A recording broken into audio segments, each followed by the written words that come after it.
কিসে রিজিক বাড়ে, কি করলে রিজিকে ভরপুর বারাকা হয়, রিজিকের চাবিকা ঠিক কোথায়, কোন পথে চললে রিজিকে ভরপুর বারাকা হবে, আমার জীবনে বরকত নেমে আসবে রিজিকে, এটা জানতে মনে যাচ্ছে না আমাদের? হ্যাঁ, কষ্ট হচ্ছে আপনাদের? কষ্ট হচ্ছে?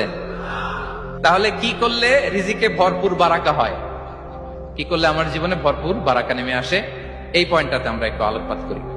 যেসব কাজ করলে আমাদের জীবনে রিজিকে আসমানি বারাকা নেমে আসবে, আমাদের রিজিকে আসমানি বারাকা নেমে আসুক, আমরা চাই কি চাই না?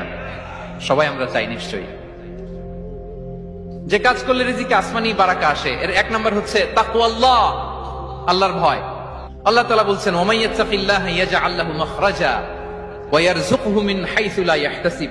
যে আল্লাহকে ভয় করে, যে আল্লাহ সচেতন, আল্লাহ তাকে মাখরাজ, মাখরাজ মানে কি জানেন? ওই যে এক্সিট লেখা না এদিকে, এই এক্সিটকে আরবিতে বলে মাখরাজ, মানে কোথাও আটকাবেন না, বের হওয়ার রাস্তা আছে, কোথাও আটকাবেন না, বের হওয়ার রাস্তা আল্লাহ তাআলা অ্যারেঞ্জ করে দিবেন। You will have the way out from crisis. ক্রাইসিসে পড়লে, সংকট মোমেন্টে আল্লাহ তাআলা ওখান থেকে এক্সিটের ব্যবস্থা আপনাকে করে দিবেন। ওয়া ইয়ারযুকহু মিন হাইসু লা ইয়াহতাসিব, এমন জায়গা থেকে আল্লাহ তাআলা রিজিকের ব্যবস্থা করবেন যে সে কল্পনাও করে নাই। এরকম অনেক সময় হয় না যে আমি ভাবিও নাই যে এখান থেকে আমার রিজিকের বন্দোবস্ত হতে পারে, কোত্থেকে যে রিজিক চলে আসলো, এরকম জীবনে মাঝে মাঝে হয় কি হয় না? ব্যবস্থা করেন কে? যারা আল্লাহ তাআলাকে ভয় করে, যারা আল্লাহ সচেতন, তাদেরকে আল্লাহ তাআলা স্পেশাল রিজিক দিয়ে ধন্য করেন। তাকওয়াল্লাহ। পুরো কোরআনের মূল শিক্ষা কি, পুরো ইসলামের এসেন্স কি, জিস্ট কি, সারাংশ কি, যদি আমাকে জিজ্ঞেস করা হয় আমি বলবো তাকওয়াল্লাহ, আল্লাহর ভয়, আল্লাহর সচেতনতা। Allah is watching me, Allah is observing me. আল্লাহ তাআলা আমায় দেখছেন, আমি যাই করি না কেন, দরজা বন্ধ করে, জানালা বন্ধ করে, সব বন্ধ করেও যদি করি, পৃথিবীর সবার চোখ ফাঁকি দেয়া গেল, আল্লাহর চোখ ফাঁকি দেয়া যায়?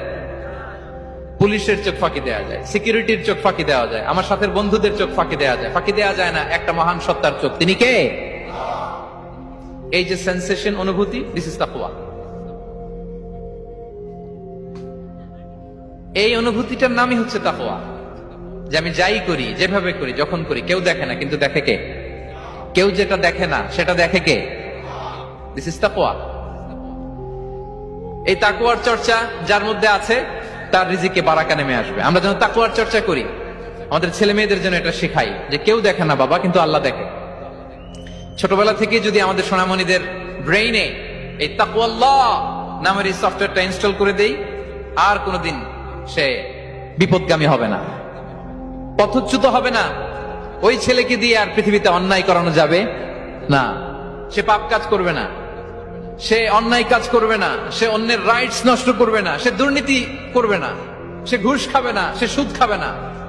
শুধু দুর্নীতি দমন কমিশন দিয়ে দুর্নীতি বন্ধ করা যায় না, এই তাকওয়া আল্লাহর সফটওয়্যার ইনস্টল করে দিতে হবে। তাহলে এক নাম্বার হচ্ছে তাকওয়া। আল্লাহর ভয় যেন আমরা আমাদের হৃদয়ে রাখি। যাদের হৃদয়ে আছে আল্লাহর ভয়, তারা কভু পথ ভুলে যায় না। কি অসাধারণ কথা!